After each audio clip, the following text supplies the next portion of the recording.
on April 6th at 4:40, and can all rise for a pledge of allegiance, please. I pledge allegiance To the flag of the United States of America, to the republic for which it stands, one nation, under God, indivisible, with liberty and justice for all. Thank you. Madam Secretary, can we have a roll call, please? Yes, indeed. Barry Jordan, Here? David, Here. Bob, Here. Grove, Here. Brandon, Here. Paul, Here. Chris, no, and Lori won't be here either. Okay. We've all got the minutes from the last meeting that were published. Has anybody got any errors or omissions on the minutes of the meeting? Any additions? I have a motion to accept those minutes as posted. Motion to accept. Okay, second? Motion's been made and seconded, all in favor? Anybody opposed to them? Motion carries, minutes have been accepted. All right, so we're open to public comments.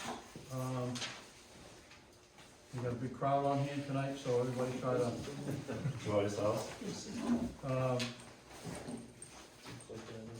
any comments, Andrew, would you like to add?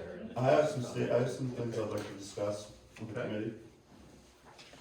I've done a little research on local ordinances, from around Lake Region. I got rained out a couple Thursdays ago, so I go around Lake. I stopped in Standish, Wyndham, Raymond, Casco, Naples, Bridgeton. Out of all those towns, I only found that 2 had standing ordinances regarding quarries on the books. Mhm. Standish and Wyndham had them on the books. Brandon was kind enough to give me one from, I believe it was Hiram. Baldwin, excuse me, I always get them backwards. Baldwin, excuse me. Very detail orientated, all of them. Standish is 11 pages, Wyndham is 12 pages, Baldwin, I think it was 6. But anyway, all very detail oriented. The problems I shouldn't say problems, issues I see with ours is that it's just, there's not many details in it. Mhm. And from these, Wyndham, Baldwin, and Standish, they've got it all covered. They've got dust mitigation, blasting, setbacks, all of it, everything. I don't wanna read them all to you because it's a long read, Mhm. but I believe you all got copies of these. I think that should be looked at. From my understanding, from my discussions with other towns, so on and so forth, it's not unheard of to borrow ordinances. Right. I'm just throwing that out there. I'm not saying you guys are doing anything wrong by any means, but it's worth a look, by all means. What else was I gonna discuss? When you're reading those, Andrew, how did they, if they did, address any existing quarries, sand gravel pits that were in existence prior to the ordinance? Is there I don't anything in that to discuss address that? I didn't dig into it that deeply. I was just looking for ordinances. I wasn't looking for predated anything. I was just Okay. trying to find So that's ordinances. something we that can would- look at when we review those. Definitely. Other issues I've got, or other issues that are gonna come up, are, other operations in town. With this 15,000 yard minimum, it's gonna rub some people the wrong way. Obviously not the local yokels, forgive me if that's not the right terminology, but we all know what I mean. The people we need to be concerned about are Shaw Brothers. Shaw Brothers owns a big chunk of land down on 114. In my research, I called Danny Shaw, just out of curiosity, talked to him about what was going on, so on and so forth. And, it's a general thought in this town that pit is defunct. Everybody's like, oh, it's closed, they never use it, blah, blah, blah, blah, blah. In my conversation with Danny, he told me, he goes, someday, state of Maine is gonna rebuild 114 from Sebago to Naples. And basically he said, I'm gonna pull materials out of that. So he bought that back in '09 for $400,000. And I don't think he's done a lot with it since '09. I think it's just sit waiting. So I would be concerned that if this comes to pass, or the ordinance already stands, I guess, he's got a $400,000 investment in that piece of property. And he's gonna probably fight for it. And I would just, We also have, people in town with smaller pits who are operating without anybody complaining. You'd hate to come down to a level that interfered with what they were doing now, cause it's not, doesn't seem to be bothering anybody.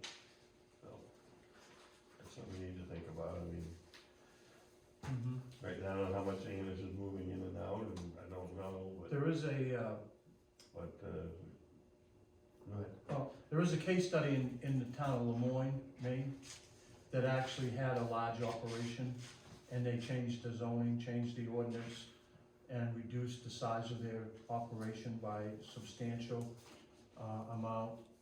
And it went to court, and the town won in court.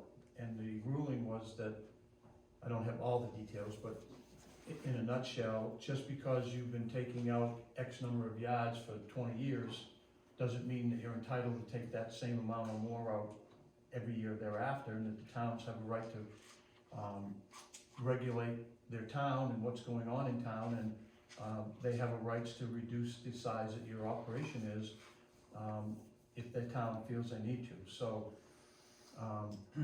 I understand what you're saying, but there are court cases that have withheld and upheld municipalities changing the ordinance to reduce what they're doing or have been doing. Whether or not we wanna do that, that's up to the committee in the town, but I'm just saying that just because he bought that for $400,000 in '09 with anticipation of 10, 15, 20 years from now, doing something with it, doesn't mean that he's gonna be able to do that. It depends on the Oh, I town, agree how good completely. the ordinance is. I agree completely, but Anyway, just thought I'd mention that, but I understand what you're saying too. yeah, my See both sides concern of would it. be, he's got pretty deep pockets. Yeah. In my research, I couldn't find another town that has a limitation on extraction, just saying. I asked around a lot. I talked to the gentleman over in Denmark, the planning board chair in Denmark, Tom Carabino, Caroline, Something like that. something like that. I was turned on to him by the code enforcement officer in Casco, basically called him ordinance wizard, knows all about it, is involved in a bunch of different towns, so on and so forth. So I got chatting with him and via email, and something that he sent to me was Porter is trying to restrict the size, not necessarily the amount of aggregate removed, but the size of the operation. Instead of a 10-acre area that they're allowed to use, shrink it down to a smaller area so that everybody can be happy, per se. But And but in that case, they can still go down. yes, they can, but it won't be a 10-acre Yeah. swath at the time, it'll be a rolling, I don't have any idea, I don't know what the size is, I don't know anything about it, but I'm just saying, options. Yeah. Maybe a 5-acre rolling little quarry, just a suggestion. But like I said, I've asked a lot of people and I haven't found a town that limits it, and that makes me question the legality of it, to be honest. Well, no, Bev does mention in some of her notes that towns do have the right to impose a limit. Right. I'm just concerned that we had an operation in town and no one's complaining and it doesn't seem to be a problem. We shouldn't necessarily set it, and it's not a big operation, we shouldn't necessarily set the limit so low that it interferes with These guys tend, of course, to have a much bigger one. Okay, Thank you. Yeah, we got to 15,000 cubic yards, granted, right, Brandon, in terms of that being the Anderson quarry. That's when we're Volume. talking about extraction and what, you know, what the limits are not the limits, but historically what's been extracted. But first, since then, we've started adding those stockpiling issue and combining whatever somebody brings in, possibly mixed with aggregates as part of their counting against their extraction. Of course, you've got two ordinances, one with stockpiling and one without. right. But I tend to, I think we're a little bit hasty in setting those limits when you start looking at the volumes of material that are actually used in town. Now, I'm sure Anderson, they, over the course of 3 blasts in a year, they remove, say, 15,000 cubic yards, but that's a fraction of what they actually handle in a year's time. They own pits in Hiram, and they truck in all their bank run sand and stockpile it in the quarry and then Well, sell that out of the quarry. it's clearly posted that these meetings are occurring. I haven't seen anybody from Anderson's here talking about it. I haven't seen any other gravel pit owner here to give us their opinion, so. Well, I And I don't, think the legislative body has spoken, saying they want 15,000 yards. The town selectmen or the town meeting? Town meeting. Town meeting. Town meeting. With the people, they are aware of the other issue of not just taking 15,000 out of their pit, but also that a part of their business is moving and processing various materials. They have a pit here that's stone, and their pit over in Hiram is basically a sand pit. At some point in time, you have to mix the sand with the stone to get various materials. So they move material from there up here, or they move from here around, and so that needs to be considered as part of their, it might make sense to limit what they can take out, but still allow them to move some materials around. Get back to this So- limitation. well, that actually wasn't done. I'm sorry. I'm sorry. That's one case. I mean, we've got multiple contractors, several contractors from outside of town that work in Sebago. Part of the reason for imposing limits is because of, quote, damage to town roads and particulates and, emissions and all these such things. I'm just afraid you're not completely thinking this thing through. I think one of the last meetings, everybody pointed to the wedding venue as being this gorgeous place, and we need more businesses like that, and less businesses like extraction industries. But I did a little research, and I found that, that beautiful, gorgeous wedding venue consumed over 20,000 cubic yards of aggregate in the construction of it. And just moving gravel around, probably another 20 or 30,000 cubic yards of just recontouring the eskers that were on the top of the hill. So I'm just afraid that, you're being a little short-sighted when you start talking about the volumes of material that's handled in this town. Well, there's other towns where other stuff has come from, as we've mentioned in the meeting, like Hiram's has sand, he mentioned. So, because Sebago is geographically small, there are other options around us where gravel can come from. Absolutely, but it is coming into Sebago.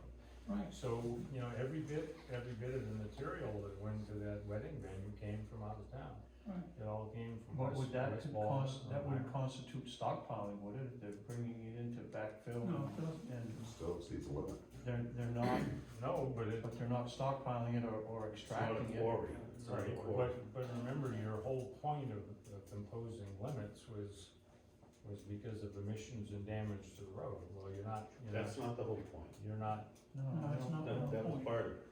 okay. Well, seriously, Brandon, it's not the whole point. Nothing prevents a person from purchasing gravel in Standish and trucking it through the town to wherever.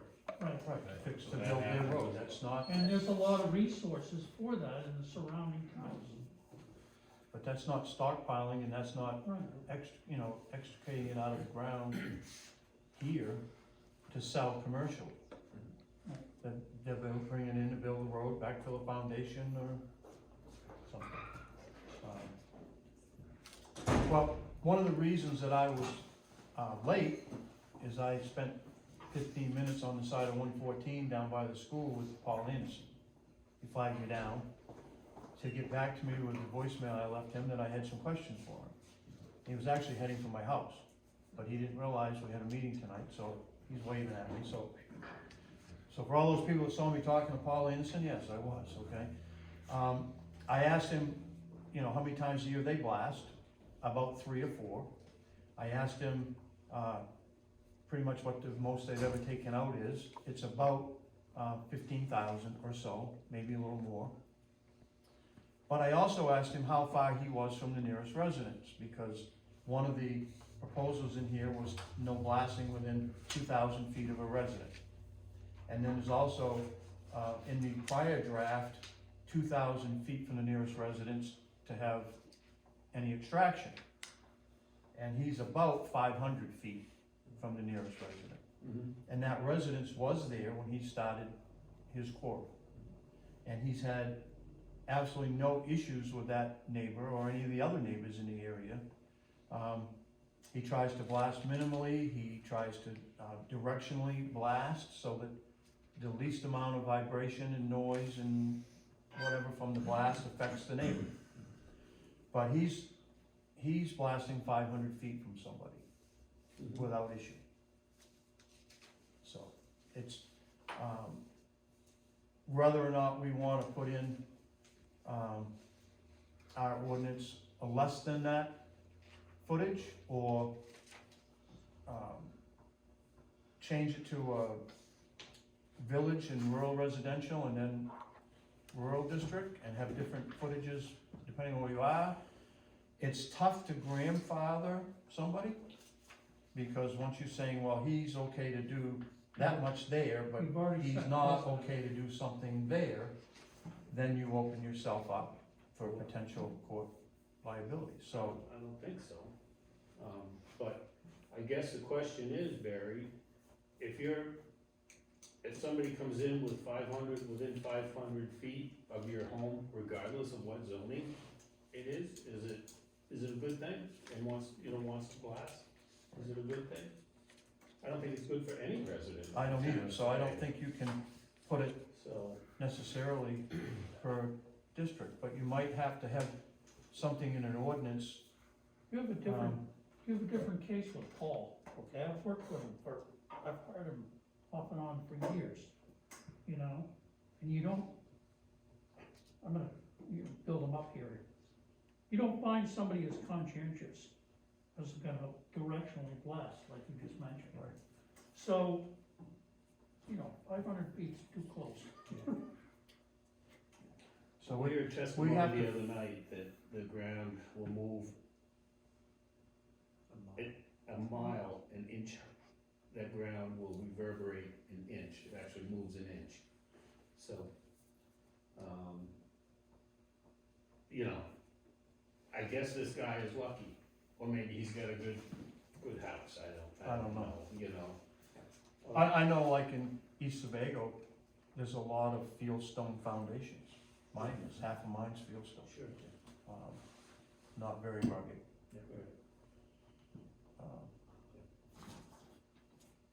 I guess that subject is something that I need to have a conversation with the town's attorney to see how to best deal with that situation with an existing quarry and then new ones and blasting so many feet and all that. Are you saying that this 500,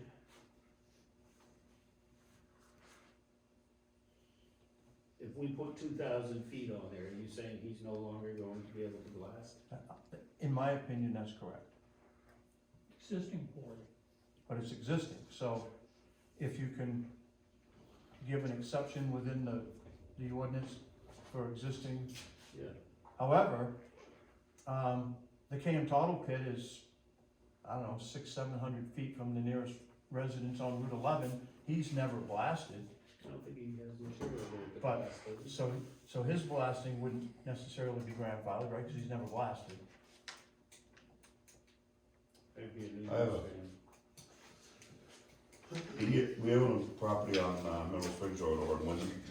Last winter, my sister stayed there all winter. Last spring, we go over there for spring cleanup, whatever it may be.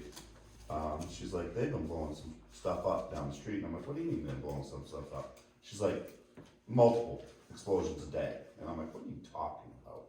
So anyway, me and my niece go for a walk. We walk down the street, down the end of Middle Springs Road, which basically abuts the first road.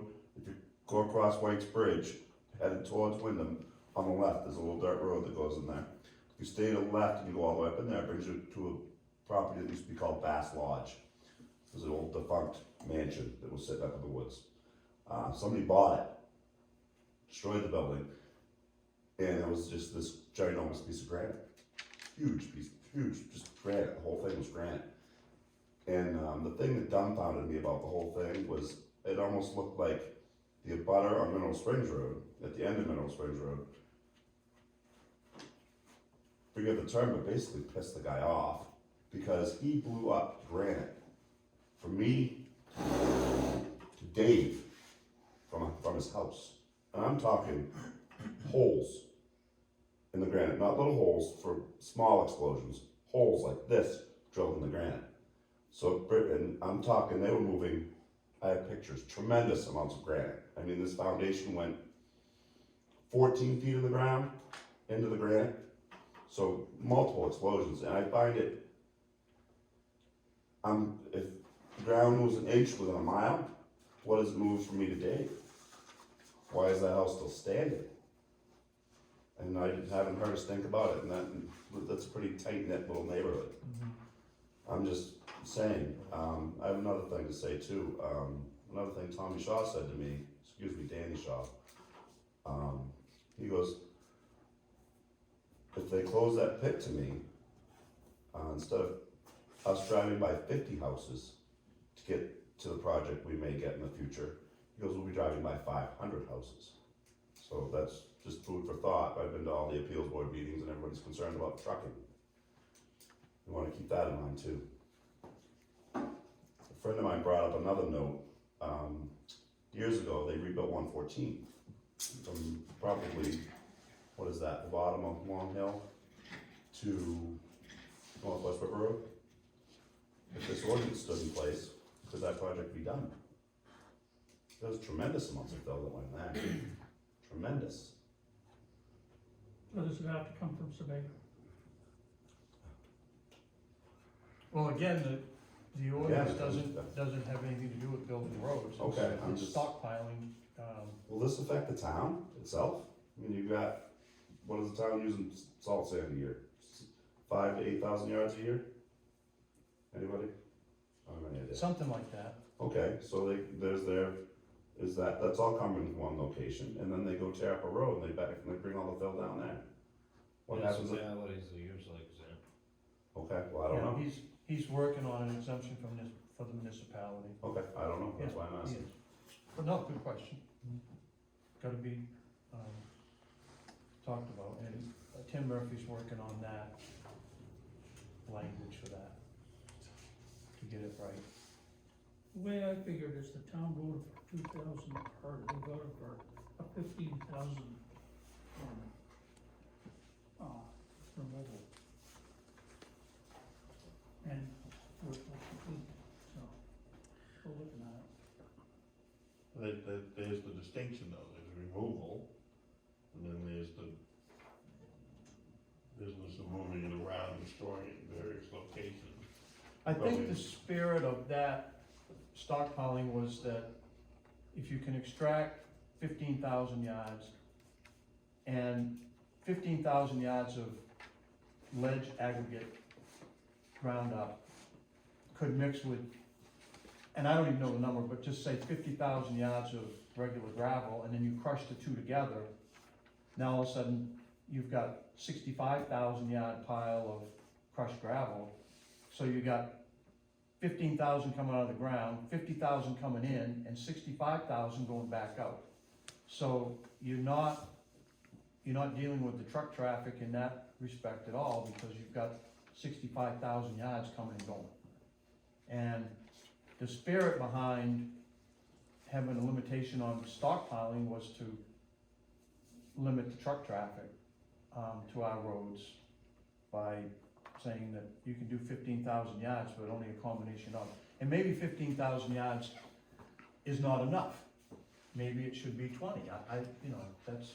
I have no experience that tells me what amount of trouble.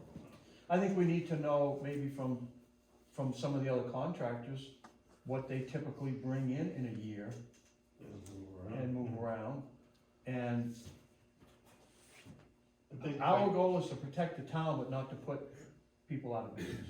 And things like bringing in old pavement and crushing it up and recycling it out as some sort of fill or something. They do that too. Well, I would imagine when they grind the main turnpike, they have Yeah. hundreds of thousands of yards of Yeah. peeled up pavement That's that part has of to go it. somewhere. Yeah, Business usually a percentage goes in new mix when they do that. Yeah, they mix it with cement, dirt, and crushed up cement and call it reclaim. Was there anything else, Andrew, that you had as far as public? No, I'm good. I saw Mark. Yeah, just adding to the thought here, I think for clarification, we're talking about two completely disparate things here. So we're saying that if we don't have active mining operations and quarry operations in town, then we're gonna have increased truck traffic, right? That's what the premise is here, that we're gonna have to truck things further, we're gonna have to cause more distance, more cost, all the things associated with that. Exactly. I think the argument on the other side is that, do we wanna make this a quarry town? Because those projects are also going to be outside of town, coming to our town with trucks to then extract from here. So I think the limitation is to make sure that the town itself preserves the spirit that it currently has, which is a quiet resort residential community. So I'm just trying to clarify what we're all talking about here. I understand that people are gonna have to truck things further and that projects will exist in town. I mean, obviously houses need to be built, foundations need to be blasted, things need to be done, roads need to be graded, upgraded, fixed, all that stuff. But do we want that to be, is the offset of that having all of these active quarry operations going in town? I mean, what does that save us if we've got more truck traffic that's now taking stuff from our town for their projects? And to take that further, what you just said, Mark, these projects are gonna last as projects that are gonna be ongoing every day. Looking at truck traffic and this issue that we're talking about, as opposed to a whole lot of other issues that are concerning people in the town. Blasting, drilling, dust, everything else, on a continual basis, as opposed to a temporary basis on a project. Right. Joe, you have some comments? Well, I think it's important to keep the issue germane to what the intent of the ordinance is. And by that, I mean, it's been brought up, what if we do a road? What if we do a big project in town that requires 50,000 yards of aggregate?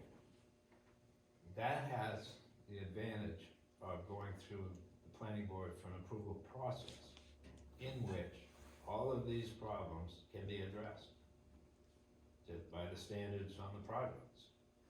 We're not talking about that. We're not talking about projects. We're talking about mining and removal. So it's important not to cloud the waters with items that the intent is not to cover those. because they have a different process by which they are covered. So we're talking about basically removal and operations possibly of mixing on site and limiting those amounts. We're not talking about limiting any kind of project at this point in time with this ordinance. This has nothing to do with what projects may come down the road, and millions of yards might be needed somewhere. Different ballgame. You have an approval process. This is for everything else. This is for what comes out of the ground here. And ordinances. It's important to keep it clear, that's all. Yeah, and ordinances can be updated. Yes, they can. As necessary. By virtue of what you do. Which we're doing now. Was there anything else before we kind of move on from anybody here? Well, determining what an appropriate amount, I think 15 is appropriate for removal from the site in any given year. What would be an appropriate amount for moving around as part of the operation? That's, I don't know, if we've really determined what we think the appropriate amount is. That's all. Well, I kind of hit on that thought. I think maybe I can certainly call Yep. some of the contractors around and See if see, we can get some information. how much do you bring in a year, Paul? Yep. And how much do you bring in a year, Terry Tottle? And how much do you bring in, We need so, to and find out? I have one more, I'll stop after this, I promise. So we've got a project coming in front of us next Tuesday, the glamping up on top of Stickney. So that road, if anybody's driven So up what Stickney. is it? Forgive me, I don't have the file with me, I don't remember the name of the project. But somebody wants to build a glamping site up on top of Stickney. Or what type of site? Glamping, Is that a camping type? glorified camping. Oh, camping, okay. I thought Well, you said it's called glamping, Clamping. glamping. I think we've all learned a new term tonight. With a G. With a G. It is with a G, I'm not saying it wrong, I can speak English. Yeah, It's well, pretend, it's pretend It's camping. kind of a weird word. It is. Sounds it like is, something but an it's out-of-stater would glorified do. I camping. think they charge more for it. So, so they do. But, so if they require 100,000 yards to fix that road to go up to the top of Stickney, that won't fall under this ordinance? No, That you cover that in the approval. you process. cover that in the Okay, planning I'm just- approval. This ordinance is for extraction. It will cover it if they're gonna take it off their site. Okay. Then they I would, just then they clarified. would be limited to 15,000 yards off their site and have to have a permit for it with Brandon and all that. Okay, I just But if wasn't they sure. bring it in from out of town, then no. There's How many enough stuff sites are on they it. looking at, do you guys know? I don't have the file with me, Yeah, okay. sorry, so we're gonna All right. talk about it Tuesday. All right, so we've gotta do a little research on the stockpiling amounts and see what that is for other people in town. I'll take care of that. I'm gonna write a note too, so I won't forget. Barry, one more thing you guys spoke about. And I'd like the input from the board on this.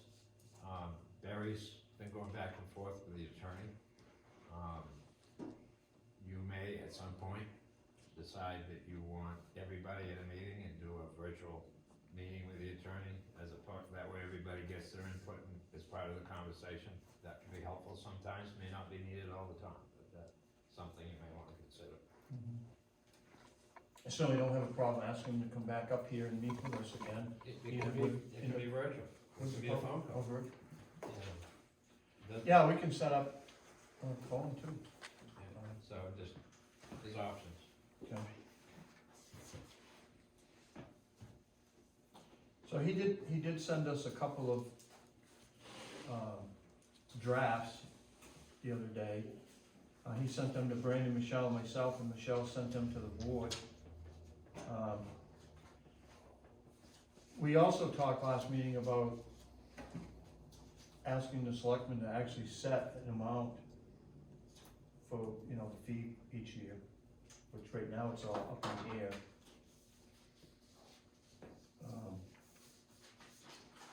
And we need to, So what are the changes that are made from?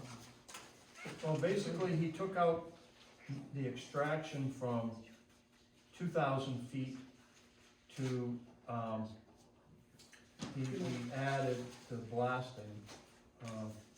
Barry, when he makes these changes, I mean,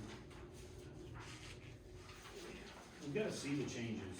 Yeah, You know, he's not doing us any favors by having, you know, he knows how to edit documents, and how to supersede something.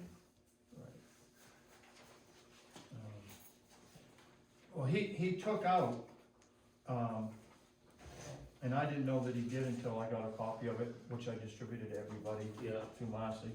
He took out the no gravel extraction, 2,000 feet from the nearest residence, and changed it to blasting. Okay, but, So, well, we need to see those changes on here. yeah. It's presumptuous of him to think that we can see that one paragraph. I may be focusing on, he sends them to me in yellow, but I have no way to send them out in yellow. So, he sends them to you in an email? yeah. But he sends the rest of it. Send them to me in an email. Just forward it to me. Send Well, it I does did right, forward- I she'll did send it forward it to to everybody. Marcy, and I think she just forwarded it to everybody, right? So you guys exactly what I did. Mine's not- This one I don't think was yellow. These two. There was a body of the email that explained what he did. So, Well, I don't have that then. That in the body of the email. did you forward the whole email or just the? I did it forward. Let me What you understand. said, there were two, Maybe I PDFs. printed them off and sent them to you. Maybe that's what I did. One of them, like the one from Bev, I got that. but that wasn't, you saved that or something as a PDF. and Right. Sent it, so Yeah. I couldn't. And that's what I did with these. I saved these as a PDF and sent them to Marcy to send out. So now why, All I did was forward what you Right, sent. and I sent, we sent a copy of it to Desiree to make sure Paul, Chris, and Brandon got them. Are they PDFs? Yeah. He sends them to you as PDFs, Mm-hmm. so we can't, okay. Right. Not Word documents? No, or they're No, PDFs. it's a PDF Okay. that I forwarded. You probably can ask to get whatever you want. Yeah, I'd like it. Yeah, usually the original, Much better, that way you can work on it. yeah, usually the original document is a Word or a Pages document, depending on what platform they're How using. does this affect current operations that are within 2,000 feet of a residence? In other words, might have to shut things down. I note that the ordinance from the town of Standish makes the distance 200 feet, so. Of a residence? Look at the others, and see if it mentions distance. I would just mention that as a I think comparison. Baldwin is 2,500. Is it? I don't remember, Warrington. are you talking about blasting or pits? I think, Resource protection zone, we're talking. yeah. If this ordinance was passed as written in its current draft, The one from the town warrant? no, the one that we just got the other day with the blasting within 2,000 feet, or the extraction within 2,000 feet, if it was passed as written, it would put everybody in Sebago that has a current gravel pit quarry out of business. It's within 2,000 feet of a residence, because they would have to adhere by the new ordinance.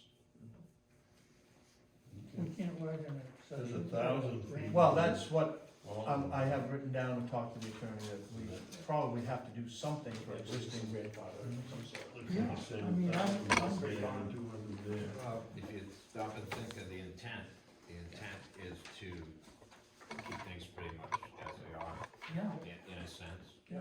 That isn't how you and, word it. and then but put in new rules. for- Nobody's terribly upset with what we have. Yeah. So exempting existing Good for operations something that from is- that setback might be an option. Currently actively blasting.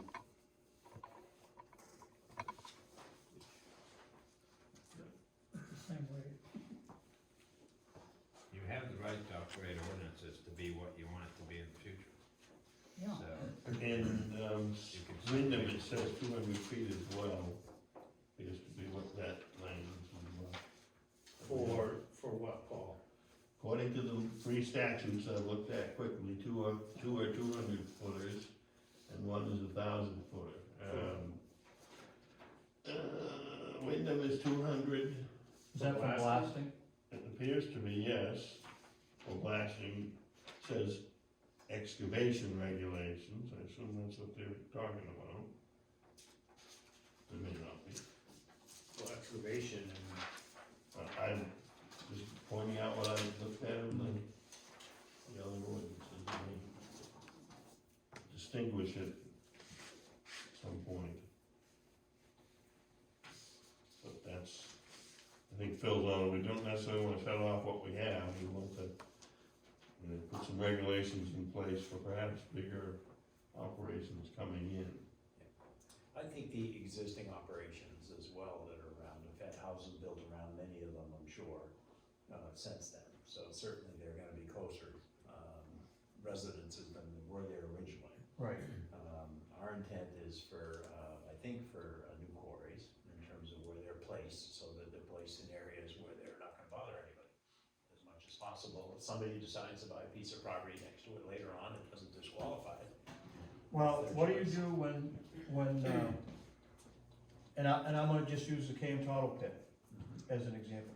So what do we do when he fails over a period of time to not license? And then 5 years later, after he hasn't licensed for 5 years, he wants to be relicensed.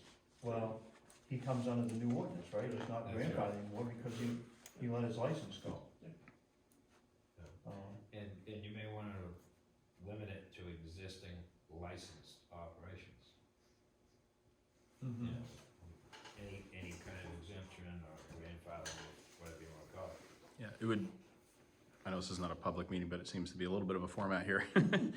I would imagine, to use a different industry and a different thing, it's almost like my father with his general contracting license. If you let it go for a certain amount of years, he lives in the state of Massachusetts, you have to then completely restart the process should you want to re-up it. If you've done your due diligence every year, you've kept up on it, you can pay the fee and just indefinitely continue that license. So I think, in the spirit of what Phil has just said, that could apply. Obviously, if you let your license lapse, it's like letting your taxes lapse on your house. You know, you're eventually going to get foreclosed on. So Do we have a problem with an existing operation anywhere? I'm not aware, I haven't heard. That's a brand new question. Do we have any issues right now? Never a complaint. So, Never so a complaint. the intent is obviously not to injure those parties. Right. It's to, maybe to do a gross limit, you know, overall, that would apply, but that doesn't affect their operation as long as we do that. Lock himself out. So I think we're really, talking about a grandfathering kind of Mhm. clause, whatever that may be, that just allows what's here to Yeah. be. And obviously the municipalities attempt for their operation. As long as they get a license to continue that license. I don't know that the municipality ever has, do you know, Paul? What? The municipality doesn't require a license, right? I don't know whether they're licensed or they have to ask. You know, Brandon, are they licensing the pits now? how about the municipality, Brandon? Well, any of the existing pits that we've had since this ordinance was passed January 25th actually need to be licensed right now, right? And it should be, Can be licensed. And when the licensing requirement comes into effect. Is it in effect? it is in effect. The licensing requirement is in effect. Right now, this whole gravel extraction ordinance is in effect right now, as it was voted on the 25th, until such time as we amend it a little bit, and then the new revisions will be in effect. And they'll all go into effect effective, November 2nd, I believe, with the retroactive clause that the state allows us to do. Well, yeah, just make sure the attorney knows that that's what we'd like to see, some protection. Yeah, that's what he wrote in there, section 304. Retroactive application. And just for the record, I kinda have the public comment at the beginning of the meeting. However, when you have 3 people or 4 people here, then I kinda leave that public comment a little more open. If there were 75 people here, then that once they've done the public comment, would be done the public comment. And then I also have final comments from public at the end, so that if we are in a situation with a lot of people, we can manage that better. But with 4 people here, it's not a huge deal to have all of a sudden somebody speak.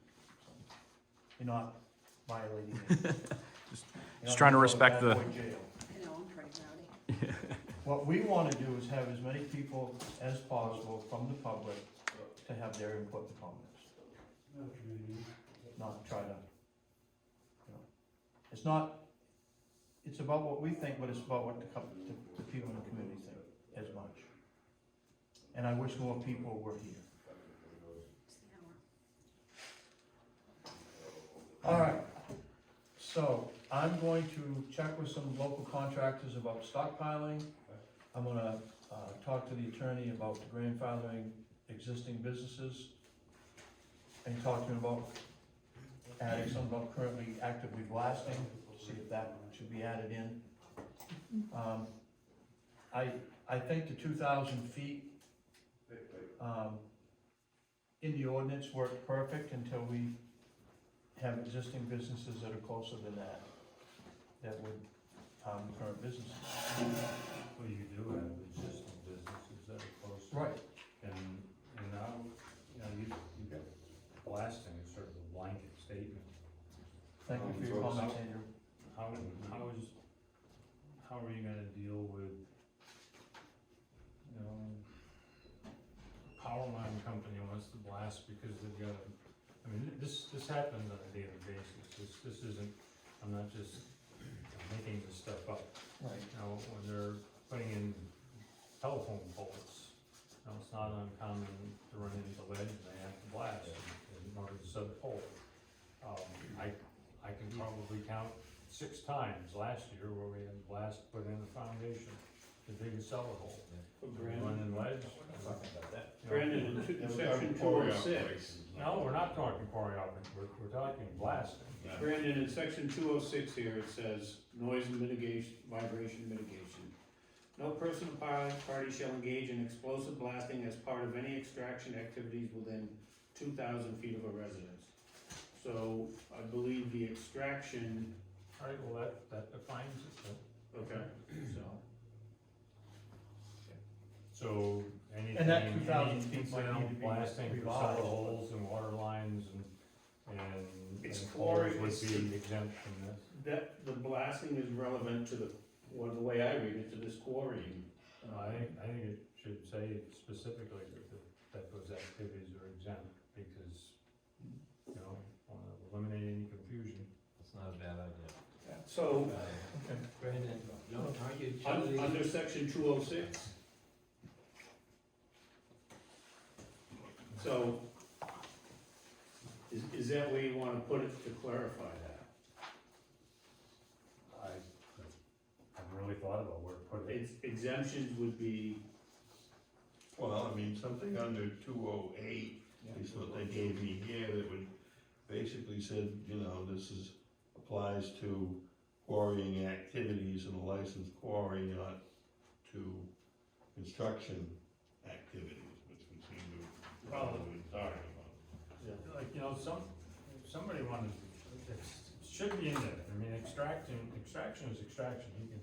You can call extraction some sort of commercial activity where you wanna sell a product, or you can consider digging a hole as an extraction. Somebody's gonna do something with the rock anyway, even if they extract it to build a house, they're gonna sell it as fill, or bring it back to their quarry and grind it up into aggregate or something, but, extraction's extraction. So, there needs to be something in there that exempts residential construction or Telephone poles. And other blasting. Or any construction. The construction of a building is a one-time deal where they move some wood and then construct the building.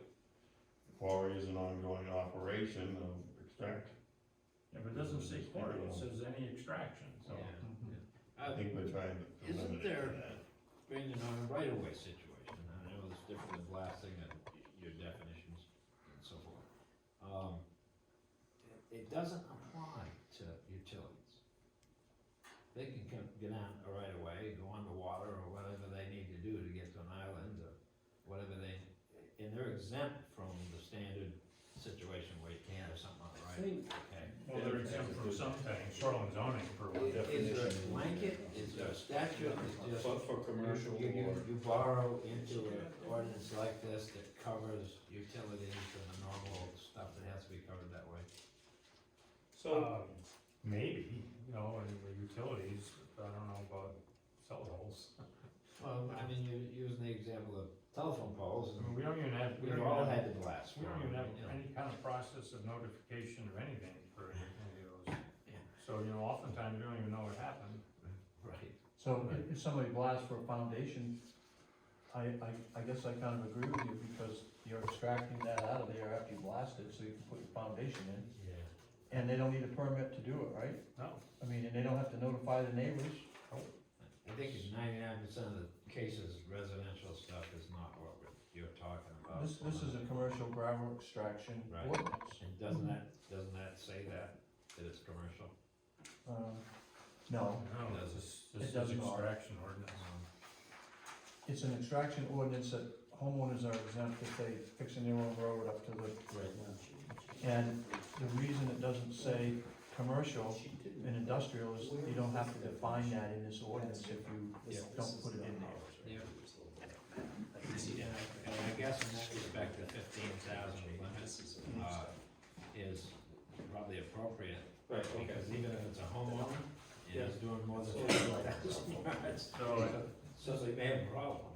Alright, just, So there were- just reading this under definitions, extraction, for the purpose of this ordinance, extraction shall mean pouring, mining, digging, drilling, blasting for or removing by any other means from or below the surface of the earth.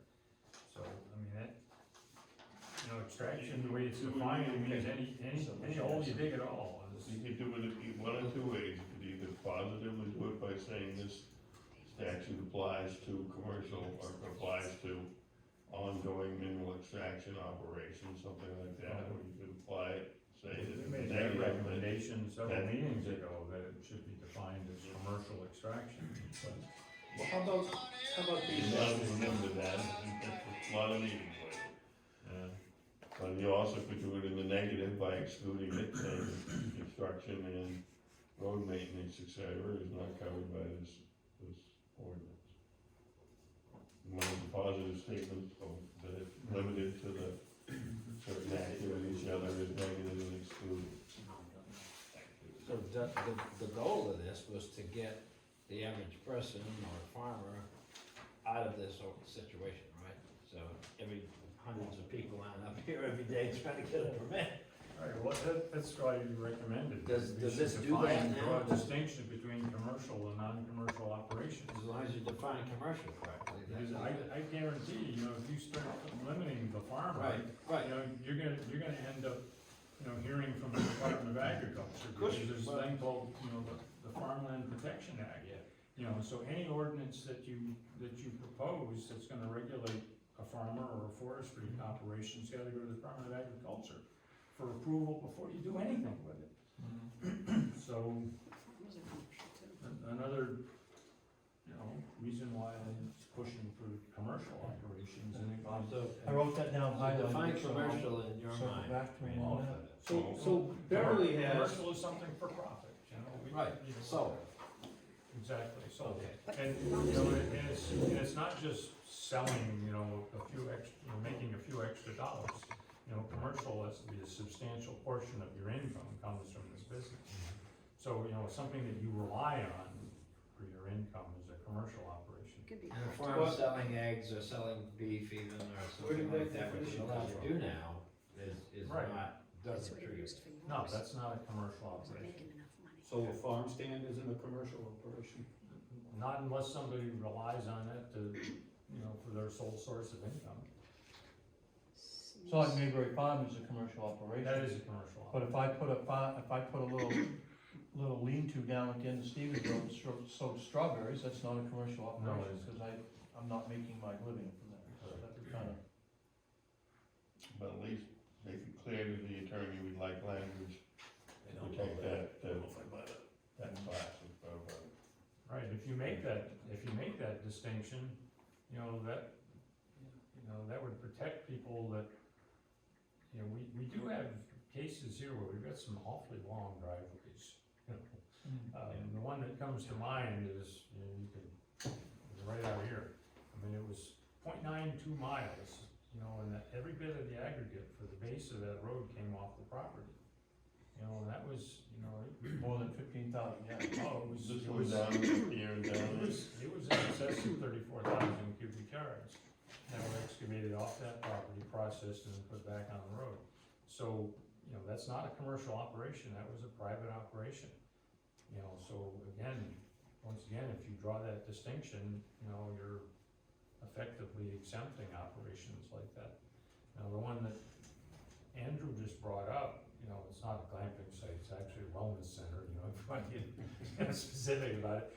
But, you know, it's an awful long road, and it's a town road, it's been determined it's a town road. That's a long story, but Well, not for now. But, you know, that road is going to be rebuilt, and it's, Is it gonna be built to town standards, Yes. Brandon? well, it is a town road, it has to be built to town standards. And it has to be built to the standards for a commercial operation. There's no obligation for the town in that, right? No, it'd be just like rebuilding, hang on, it would be just like the deal we made from Centerville Woods, where the contractor would have been required to rebuild Folly Road, Yeah, okay. to bring it up. Right. You know, that was a town road, but it was up to the contractor, and it's gonna be the same situation here. Do we have language that makes that happen as not? It doesn't Yeah, fall back on the No, town? that falls on the planning board. So the planning board has to take action to do that, is there an ordinance that makes them do that? I don't think it's in the ordinance, no. Probably They- should They be. haven't hesitated to do that, in fact. Probably should be. Yeah. I don't know. There's if gonna we- be something to check. need to get emergency vehicles up there if the glamping goes bad, so they'll probably, require them to make the road so you can get the vehicle. Oh, they've got, you'll see the plans next week. You say wellness gone bad, is that what you said? Glamping goes Oh, bad. glamping. It's a YouTube channel, it's coming.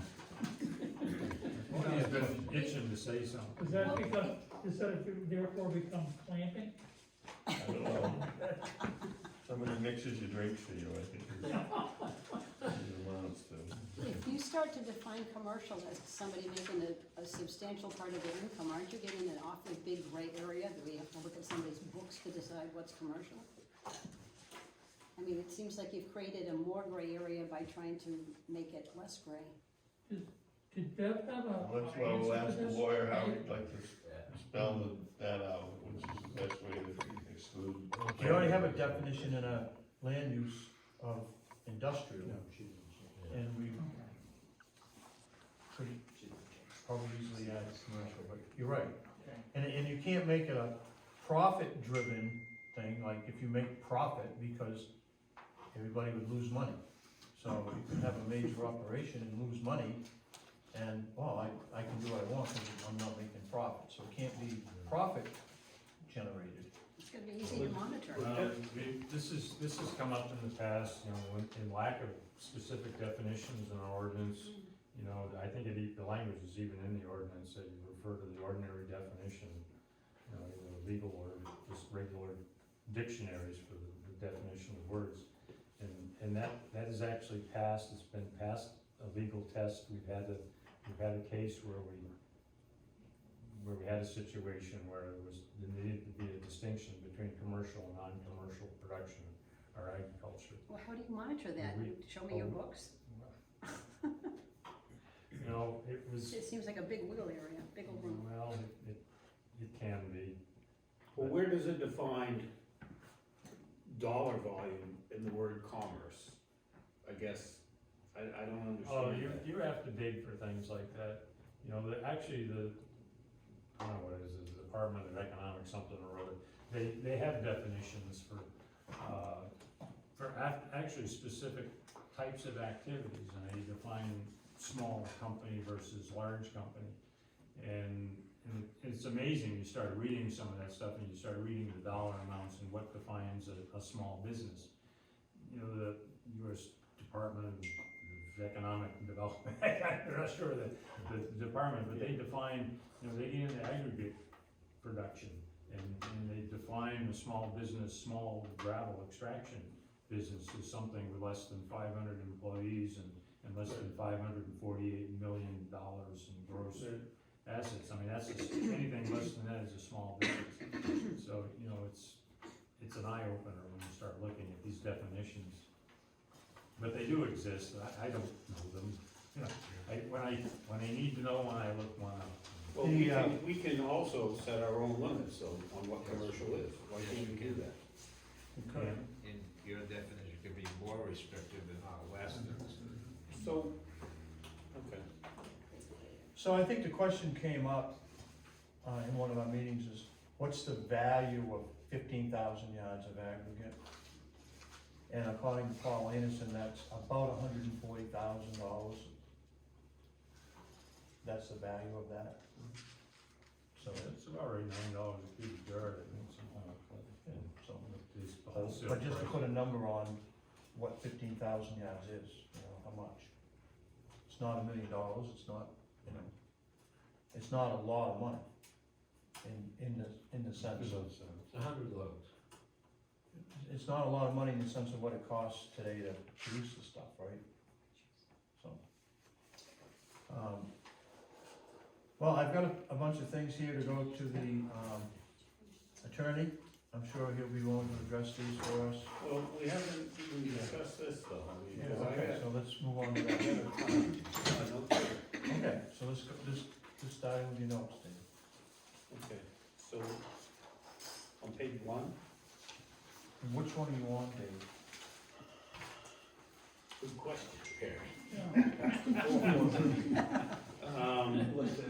Are you on the one that has the staging, stockpiling, or the one that does not have the stockpiling? Where is the stockpiling? On page 2.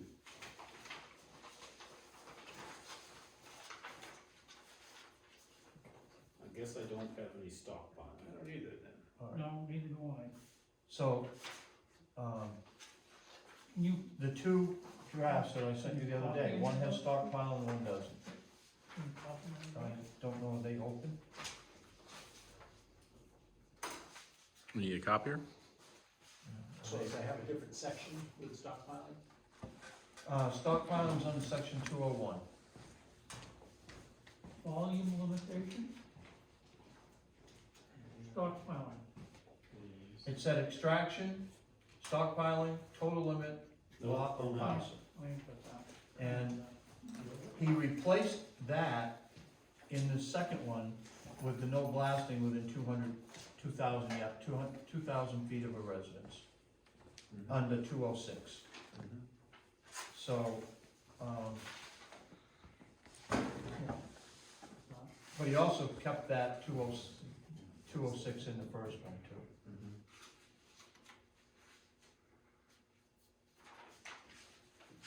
Well, anyway, so go through your notes, Dave, what you got. Okay. on that one. So, under section 104 definitions, I have notes here, drilling and blasting by any other means. And I just feel it should say either gravel, because that defines we have a definition of gravel there, or material. I just thought that was, if we're trying to be specific. So, for the purposes of the ordinance, extraction shall mean quarrying, mining, digging, drilling, blasting, or removing by any means from or below the surface of the earth. And shouldn't we say material or gravel? Mhm. And down below is our different definition of gravel. Right. I kinda liked her, I thought her definition was a little bit better.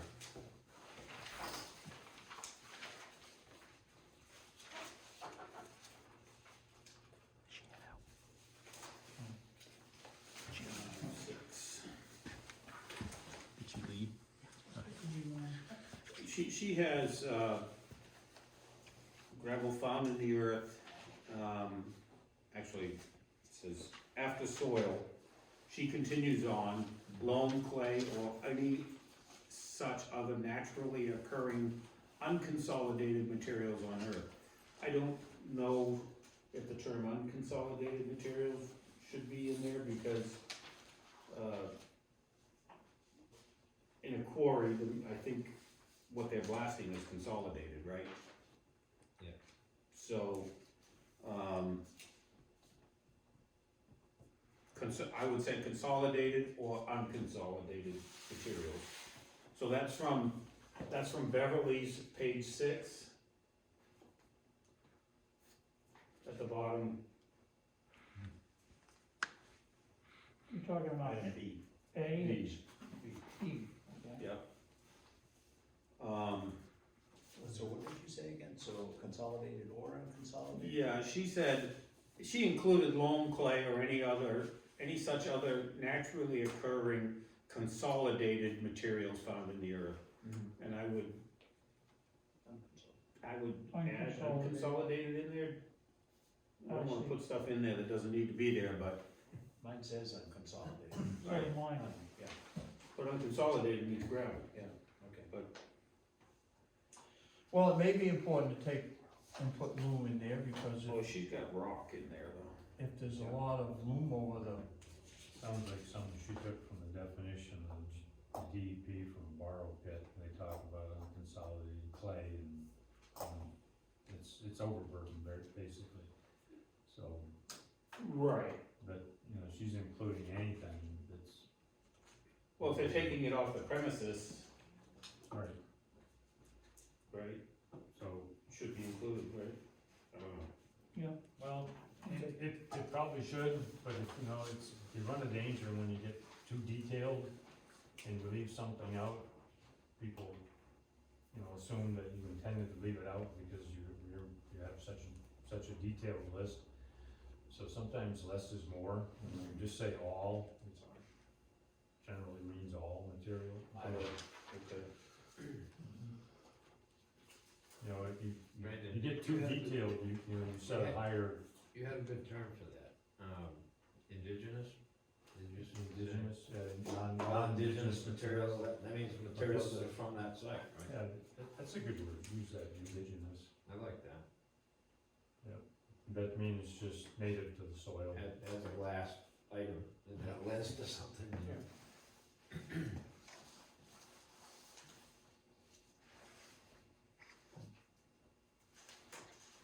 So, she also has a commercial gravel extraction and a non-commercial gravel extraction definition. I mean, you all have this, right? right, Yeah, I thought in section 104, we may want to include those definitions. yeah, I like that. You're a little perplexed, Barry, you don't think so? no, I'm just trying to, You're trying to keep up. I'm trying to write down and keep up, so. Yeah, so, So that was forwarded Yeah. to our attorney? Did you return? No, it was not. Oh, So I would I think. can, but it wasn't. Really say I thought she had subdivision. some really good points in there. I would say so, yeah. So I if would you just like, add I'll forward it CB to the attorney. well, BCD, Yeah. right? Yes, B, C, D, and E, yeah, I have no issues with that. I will do that. that was good language. It may give him some guidance.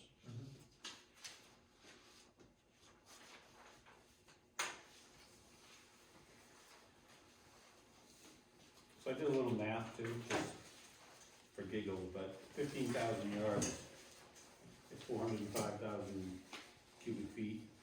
So if you took a 200 by 200 foot area, 10 feet deep, that's about 9/10 of an acre. That's what 15,000 yards looks like, so could be a lot, could not be a lot. But, let's see. Okay, section 202. There's a typo in there town's code enforcement officer. I got that too. Okay. Section 203, routine inspections. I would not limit that to the code enforcement officer, I would put it down as town officials, What number you on there? 203. Okay, Says all parties and license holders must allow for and permit reasonable and periodic inspection of the premises by the town's code enforcement officer. On the premises by, town officials, not just the code enforcement officer, so. So you That could be the town manager, It can also be subbed out to an engineering firm or anything like that, that the town right, right, if we need, volume calculations or something. so would you be more apt to say, or, I'm just throwing this out there, agent of the code enforcement officer? Designated officer. Designated. Designated, Yeah, I knew there was a term for that. Yeah, that works. Or other designated. designated agent. So the hours of operation, is that still in the one, the newest one? Yes. Okay, so what did the, I don't guess I don't care what the planning board did. Mondays through Fridays, 8 AM to 5 PM. That's their extraction, that means blasting, digging, all that stuff, moving, I would assume, materials from point A to point B. Trucking, Right. you Well, that want- doesn't address what hours they could bring stuff in from off-site to Well, that stockpile. was my question, this doesn't, Well, this also applies to all existing quarries as well, right? Hours of operation. If it's, yeah. Alright.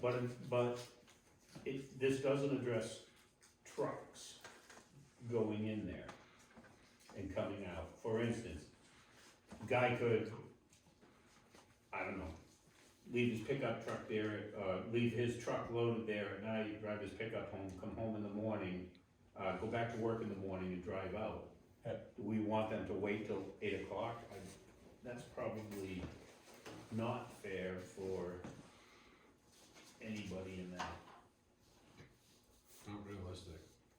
No, I don't think so either. Most of those it's operations. not the driving in and out and the dumping from stockpiling that's, the noise has it, it's the grinding and the crushing and the blasting and the crushing machine and the hammering and all of that. You know, they fuel at night, they fuel in the morning early sometimes, they grease and whatever. Yeah, they get their grease and fuel the trucks and. So, Those ways, the trucking operations really are just as nosy, if not more nosy. But it's just trying to limit it down to a reasonable period of time, so, I don't have, personally at least, the Monday through Friday in terms of the physical mining, makes sense, and then maybe there's a little, we're a little more lenient around the trucking coming in and out. But it is noisy regardless. I was going to suggest that we just make the trucking hours earlier and put something in there. It's not, yeah, Cause that would be ambiguous, I think, Mhm. cause we're talking about mining or extraction. yeah, somebody might be upset if they're running a bunch of trucks Yeah. at 6 o'clock instead of 7 or 7:30. Well, with these permanent time chains, maybe it won't be an issue. You're dreaming. Well, we won't have daylight at 5 AM anymore. Are we out of here at 6 o'clock? No, Six? we have no I limit don't tonight. even know. Oh, I was getting all antsy for nothing. That was last night because of the select board meeting, tonight there's nothing behind it. Well, we won't need another 4-hour Here we meeting are listening to Andrew Plummer. Um, Where did the clock go? So what's your suggestion, having actual, trucking operation as a separate hours of operation? Quarry Well, hauling, it depends what your setback is. If your setback's gonna be 2,000, you could loosen up the hauling, because the noise from that's far enough away, so it's not gonna wake up the average person or something, but, so that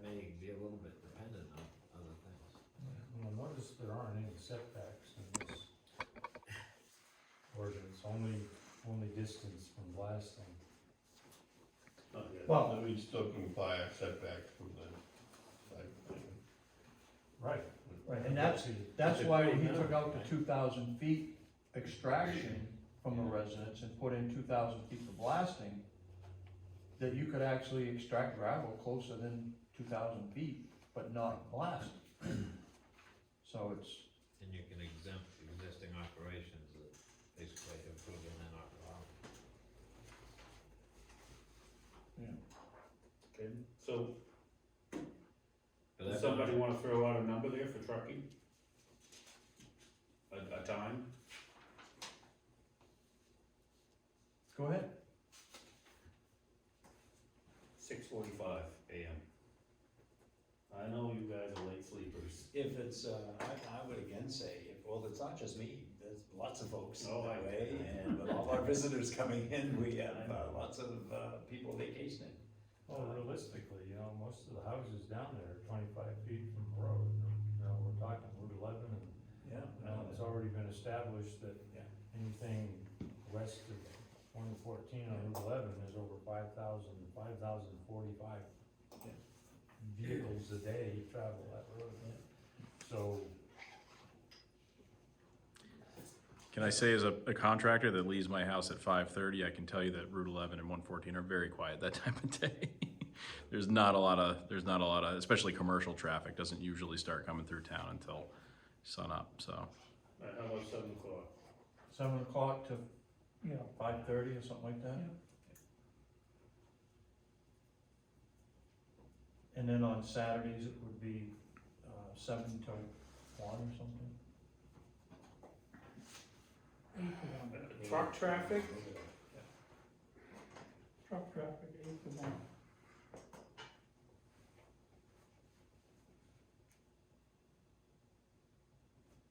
I don't know, people gotta make a living too, you know.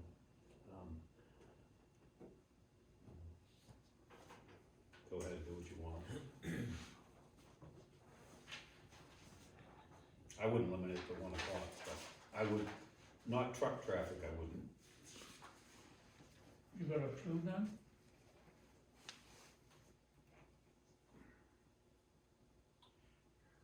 You could keep the same hours for trucks, no matter what day it is, Monday through Saturday, 7 to 6 or whatever, I would shut them off at, 5:30, yeah. 7 to 5. I'm just picking these numbers out of the air, guys. you Yeah, know. yeah. If you disagree, please say something, but all I'm saying is that these hours here should not pertain to the trucks. Yeah. I mean, in the wintertime, they've gotta get, if they start their operation at 9 AM, they've gotta get that equipment and the trucks running to get them warmed up before they can use them, so. That's at They least can't- half an hour. Can't expect them to start at 9 and start their equipment at 9, cause they're not gonna be working till 10. So, and it's not, I know the trucks are noisy a little bit, but nowhere near as noisy as crushing the rock and chipping the rock and the blasting and hammering it and all that. That's the operation that's the worst. And you can limit blasting to 10 to 1, 10 to 2 or something. You know, so it's midday, everybody's aware, you've had time to get around, give notice and whatnot. Well, one of the big concerns the other night with the school board in their appeal was the blasting of the kids in the school. What are we gonna do with the kids when we blast? So we could actually make it during blasting only during non-school hours. And then that's not a concern with the kids in school. You can with give their- them an hour a day they can blast in. However, Three if to they're 4 or whatever. 2,000 feet from the Blasting nearest resident, they're moving, in the Gorham Sand and Gravel case, they're moving an additional 1,200 plus feet from the school. So now instead of 1,800 feet from the school, they're an additional 1,200, so they're like 3,000 feet from the school. So Was it 2,000? it becomes way less of an issue for the school by pushing everything back. Well, I'll tell you, one of the considerations with that school, Grove and I walked that school building with that in mind. And the scariest thing there to me is every cast iron pipe under that slab is 50 50, 60, how friggin' old is that building? It's scary. More than 50. It won't take much rattling to have a pretty massive plumbing problem there. We're in a real cluster. Alright, sorry, we got a little away from that, so I'm sorry. we'll go like 7 to 5:30 on trucking, 6 days a week. And see where that lands. Okay. So, And with the high cost, just to throw this on there, with the high cost of fuel right now, a lot of these operations are not fueling their trucks at night, ready to go in the morning, because people are coming in and stealing their fuel at night. So they're leaving them pretty much empty at night, fueling them up in the morning. The equipment on site. Yeah. So, again, you gotta be, I think, a little bit courteous about getting them in there and getting ready to go to work at 9 o'clock. So, just. What's your next one, Dave? Section 205, dust mitigation. All trucks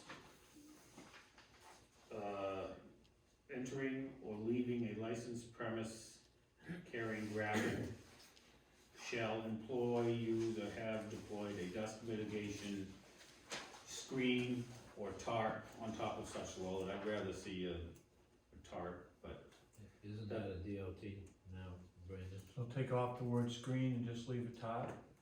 Isn't the, you gotta cover your loads down the road, isn't that a DOT right now? Well, yeah, and there are some exceptions with the height of sideboards, but, you know, a lot of these big box trucks, you know, you look at the truck and say, gee, why is it, it looks like they've only got half a load on there, you know? And that's the reason why. so they don't have to put screens on there? Is that Right, what you you don't said? have to. Yeah, so that's why this is important to have it on there, I think. Make it mandatory, whether they, Yeah. cause I think, I got California, cause I figured they're the most restrictive here. They say anything below doesn't need a screen, but, or a tarp, but I would think that we would want a tarp on there. That would be our local ordinance and our local condition. And we can do that. So would you like to take off the word screen and leave top, or?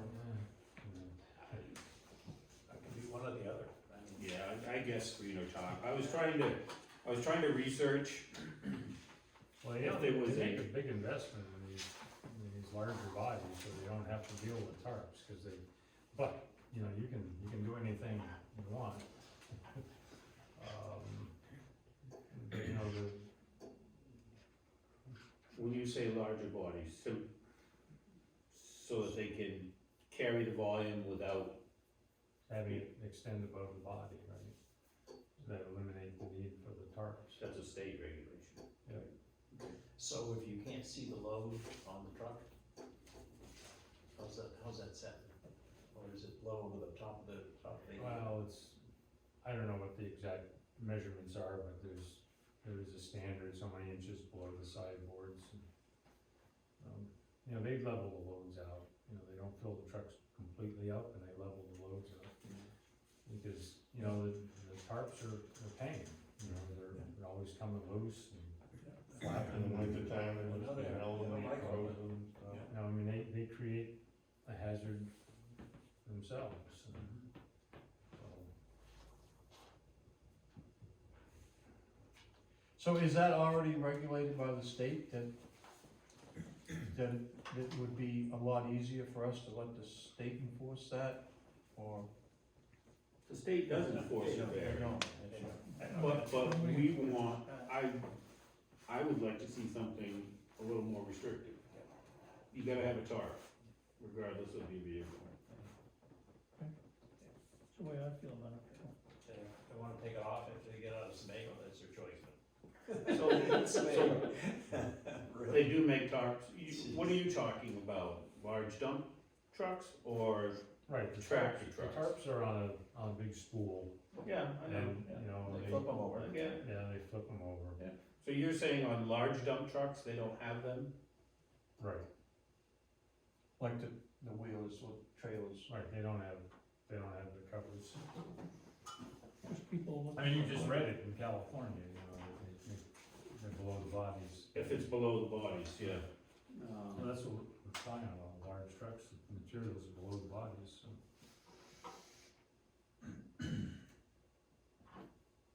Now, they push it, you know, I mean, Yeah. you can, some of these large wheelers, you can put 14 yards in, but they can 18-yard bodies. So most of them have an 18-yard body, they haul 14 yards typically. But occasionally you'll see an 18-yard load go by. Well, it depends on whose gravel it is and, you know, paying for the trucking. Well, so would we, ask the folks, at the, quarry site to pay into that, the loaders? In terms of loading the truck, so it's not above, body height? You know, most of them all do it, you know, I mean, there was a correct statement about, you know, the DOT has limited people, the state that actually enforce these things, but they are out there, every once in a while you do see a commercial truck division, you know, inspectors, and they don't mess around, you know, they will pull people over, they do spot inspections all the time. And it's costly, and it's costly.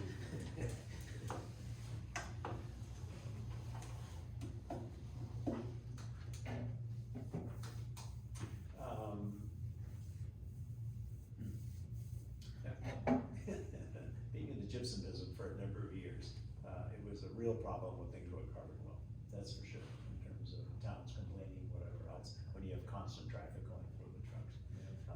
I would probably, just me, I would probably be comfortable if they have a body that's designed to hold a smaller load, and the truck barriers are up above that, I'd probably be okay with that. But if I saw a dump truck go by with stuff, you know, piled high, that's. So Well, maybe, that's I gonna- wouldn't be okay with that it's going to gonna- my visitors. It's gonna happen when you're loading the truck, Yeah. that it's gonna be higher than the body. I mean, you know, unless you hit it right every time, but on that seventh time, you don't hit it, you know? Yeah. You're not gonna scoop it out. no, they're gonna back over and dump out of Right. 2 yards. So would you maybe wanna put something in there that if they're over the top of the sideboards, then they need to be covered with a top or a screen? If not, they don't need it. Well, that regulation's already there With the state. with the state. Yeah. And we have no way to enforce that. So I'm just throwing this out there, how are you gonna force this? I Take away believe their at the permit? end of this, doesn't it give us the authority to To rescind their permit if they're in violation? invalidate invalidity of any provision of this ordinance? Which section? Oh, no, that's not it. Severability. Severability. There is something in there. Oh, here we go. The violation of this ordinance shall be a civil offense subject to a fine of $25,000 per year, $2,500 per year. Yeah, but that's relative to the Yeah. limits extraction of the road. I get that, but we can, It's got the, You could add something. Well, on the next page, it does say any violation of the ordinance, or any provision thereon shall be deemed a public nuisance and may be subject to abatement by restraining order or injunction issued by the court, by a competent jurisdiction. So they're gonna lose their permit if they keep violating it with warnings and saying, hey, you're violating it. You can't be violating it, and if you are, then we're gonna give you a cease and desist. here's what I have written under the, severability.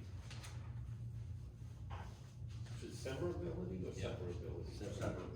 Separate with a V. Okay, then we have a typo in here. Well, under Article 3, It does say separability.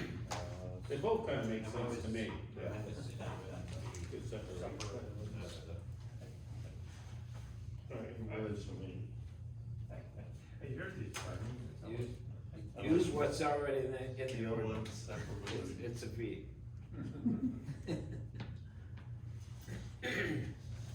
there's probably definitions to it, right?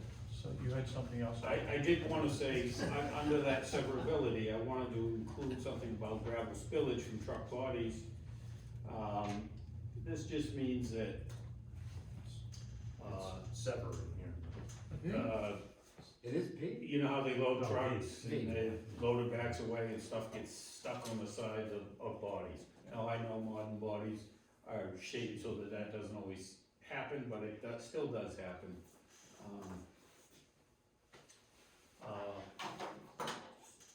We So don't I would wanna like have- some type of penalty in there for that. We don't wanna have our local road a rock road. Right. Right. And so, call me crazy, but, I would like the ability to document this stuff and the reporting of it to be able to be made by the public. Whether your neighbor wants to sit there with their cell phone and say this is what's happening, his time and date stamp. Go to the code enforcement officer and say, hey, we got a problem here, you need to police this up. If that happens again.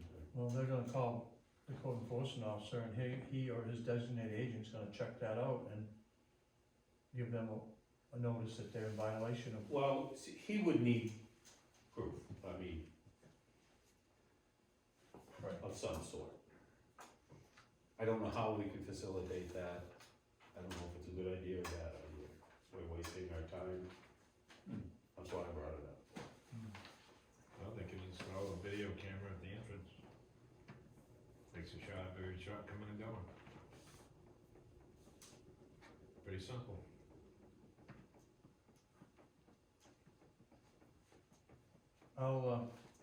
I'll talk to the attorney and see what he would recommend for adding that verbiage. Most random thing out loud all night. Does anybody in this room have an iPhone charger? Because I am rapidly. I think we're about, Okay, we should be good. I probably got about 10 minutes left on the Yeah, phone, no but it's down to about 7%. was there anything else that? Old area, I got all kinds of stuff. Okay. Yeah. I got something under noise too. Oh, well, go ahead and add it. Okay, we lost, somehow or other in section 206, we lost the 2,000 feet, we got the 2,000 feet of a residence, but we lost the resource protection plans, which is our water bodies, which is Cedar Lake and recognized rivers, streams. And that's really just the protection of our resources. Okay, So, Resource protections are all, they're identified that way. here's, I agree with it. Yeah. The other thing I had under noise and mitigation, there's a tremendous amount of concern about the blasting, property damage, wells and all that. And I would like to shift that responsibility onto the operator of the gravel pit and make that part of our ordinance, not the blasting not company. the blasting company. That's probably a good move, based on all the That stuff we've seen, straightens that out our pretty quick. research. Yeah, and I had other notes that said, let's see.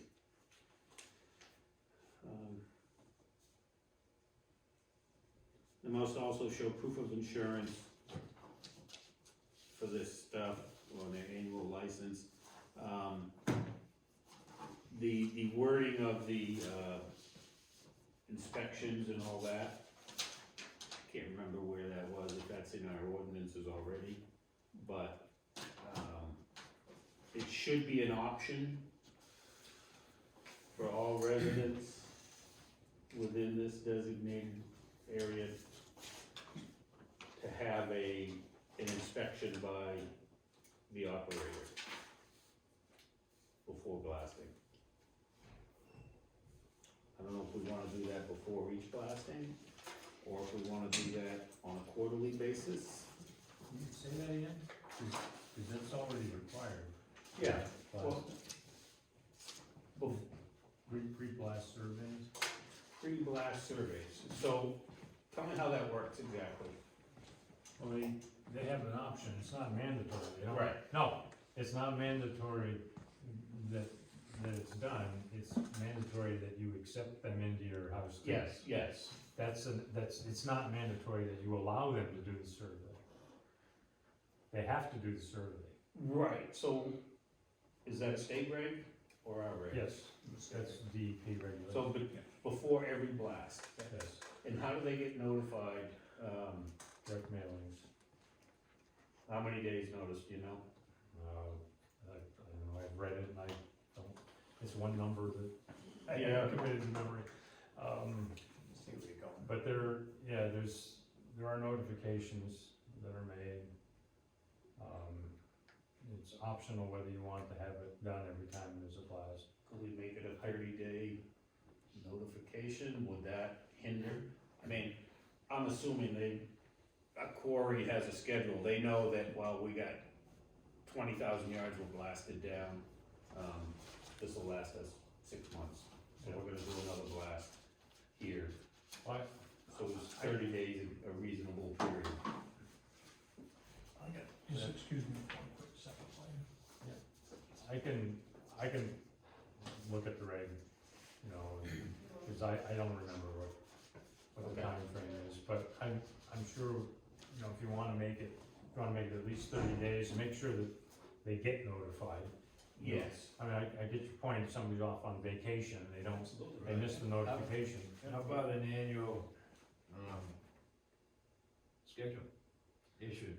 Well, it's one of those, you know, it's market driven, so you don't know, if they run out of material, they're gonna wanna blast. So, I mean, they'll know ahead of time, you know, they'll have some lead time to know, but I think it would be impossible. But they're right, you got a lot of seasonal people, Yeah. for example. 30 days sounds pretty reasonable in terms of timeframe Yeah. upfront. Yeah. I would think anyway. It may be 30 days, I honestly Yeah, don't know. well, we just. But if you think 30 days is reasonable, if it isn't 30 days, we can amend it to require 30 days. Right, so again, one thing we've heard over and over and over is it's hard to nail down a blasting company. They're going to be our, blasting company isn't our neighbor. A quarry operator would be our neighbor, and we hope that they would have, actually, the ramifications for not doing this are greater for the operator than for the blasting company, so. Sure. That will hold their feet to the fire, perhaps. Do they do a separate blasting bonding situation, just for blasting? Something it could be added into the ordinance. Well, it might be worth it, cause then you have something already there as a consequence, it's basically an insurance policy, right? And that could be, I've had a lot of companies word insurance policies, that worked for me as a sub, and make me, or the homeowner, the named beneficiary of that policy. Yeah. So there's no question what the intent is, it's all set up that way, and the town could be named that beneficiary. Yep, that's probably in all likelihood some standard. Takes all the wording questions right out of it liability. though, if you do it that way. So the quarry owner? Yep. Do the bonding? Have to post a bond. I mean, they had to for the project already, right? Absolutely, yeah. Yeah. So you could But do, we could specifically look for that. you could do an Maybe amendment that some sort of damage bond. and- added the damage bond, or call it, I don't know what the right term is, but, and the beneficiary of that be the town. And they So, administer. and I would add one more clause to that. I would say that the town wants the ability to provide their own inspection service. So that the town controls every bit of it. And maybe the town doesn't wanna admit to that, but, I just like control of that element. It's been a horror show for a lot of people. I think that's probably something that's missing from every quarry ordinance, and I think it's a good idea, Phil. Summarize to me so I can write it down. The separate damage bond, if that's the right term, for blasting events. For blasting events, inspections shall be Separate Paid bond for. blasting. paid for by the operator.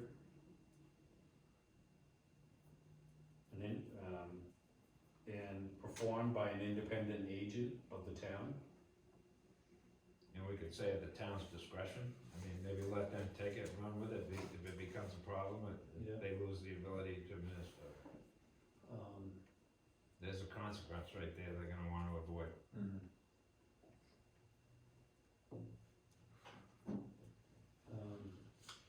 And the inspections Something worth that are, thinking about.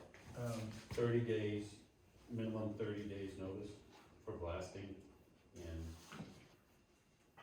the idea that will give the homeowner opportunity to have their home inspected, Mhm. either by themselves or an agent. So the cost of any inspections would be by the contractor too? Yes.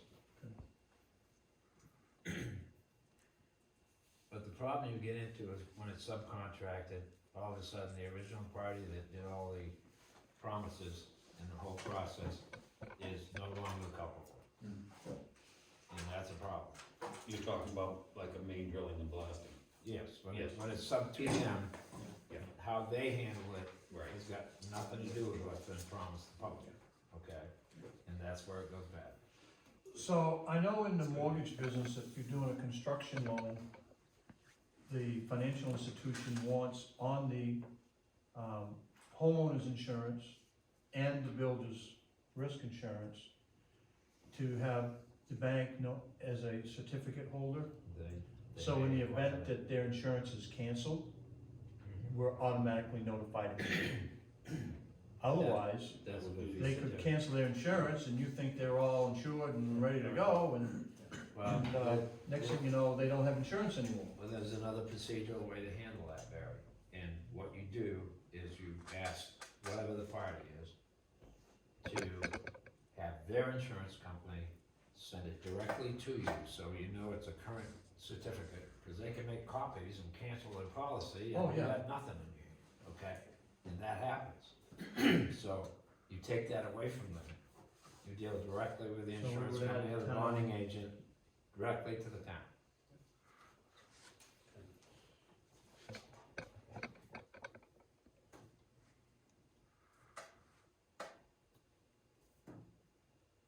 Sounds like we don't trust anybody, but you sort of have to operate that way. I think the point being that loopholes have in the past been exploited, and actually, unfortunately, more often than not, they do. Right.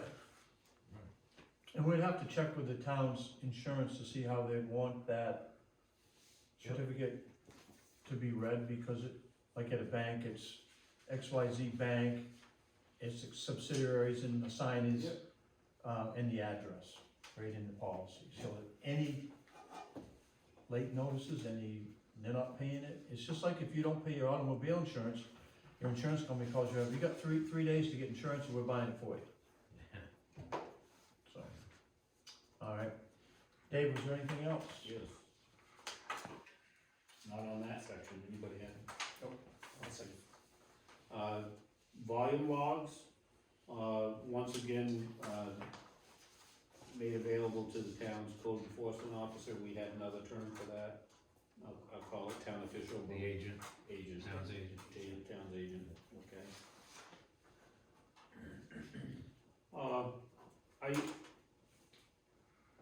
Let me run this by you, we had a semi-annual basis,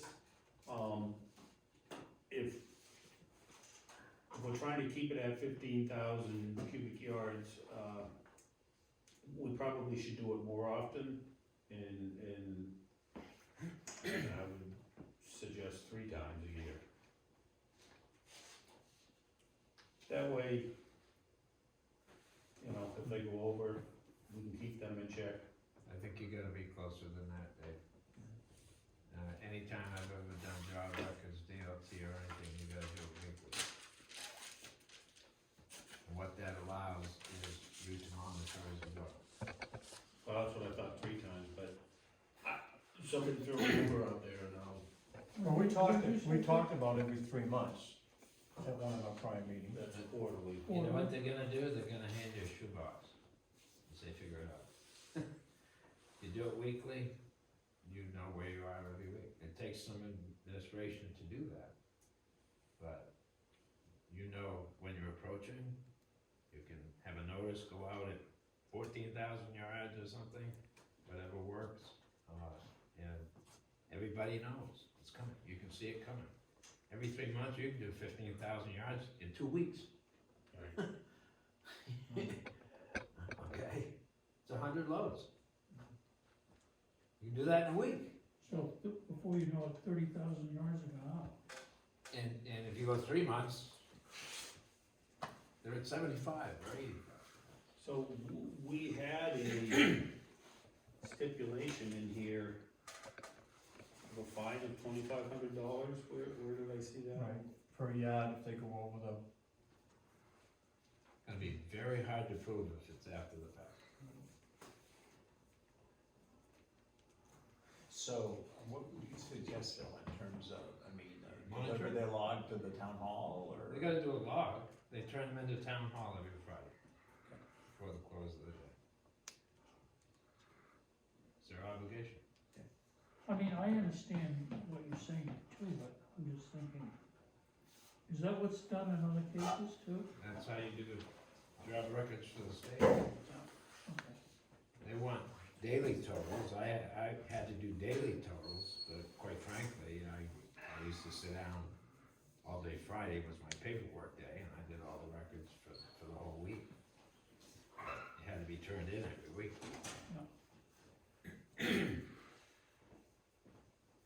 I have no problem turning in their logs every week. No, not after that explanation. Or maybe by Wednesday for the prior week or something. I mean, and that way you're gonna have all of last week's and not half a Friday. Yep. You know. On or before Wednesday of the prior, you know, following week. And maybe the office up here is gonna want them Tuesday or something. I don't know, just one day a week. And it can be the prior week or whatever. I'm familiar with a triptych for logging. What would a gravel hauling log look like, and what would that include, and what do companies, do they even keep them? Well, generally no. That's why you had an inspector like me for the state on a job. If we were doing load count, we would do a job that way. On a job that, say they approve a big building that needs 10,000 yards. We're not logging that. We don't care about that, because that's not the sort. It's the extractive materials and so forth. And I'll tell you, if you go more than a week with any kind of construction crew records, they won't be able to find it. Yeah, okay. What I put was by Wednesday or sooner of each week for the prior week's, total loads. Or you could say a day chosen by the office staff is surveillance. Whatever day they wanna see it during the week. All right. Maybe some ideal time for them. Okay.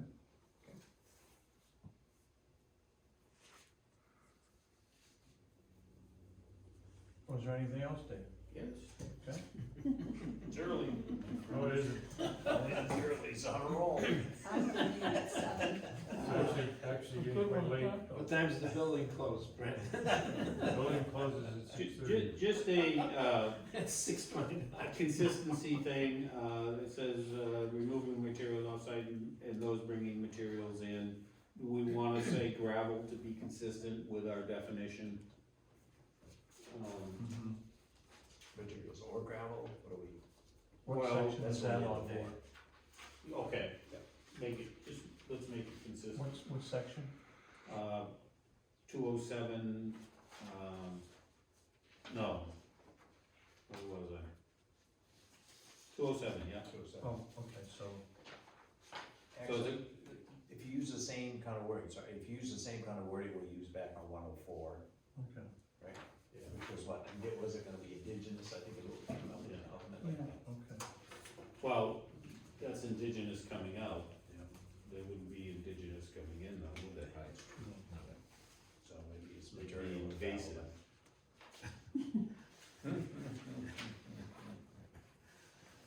if we say gravel, then we've got a definition of gravel, so.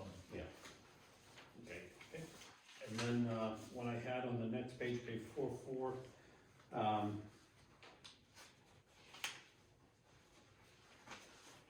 why, and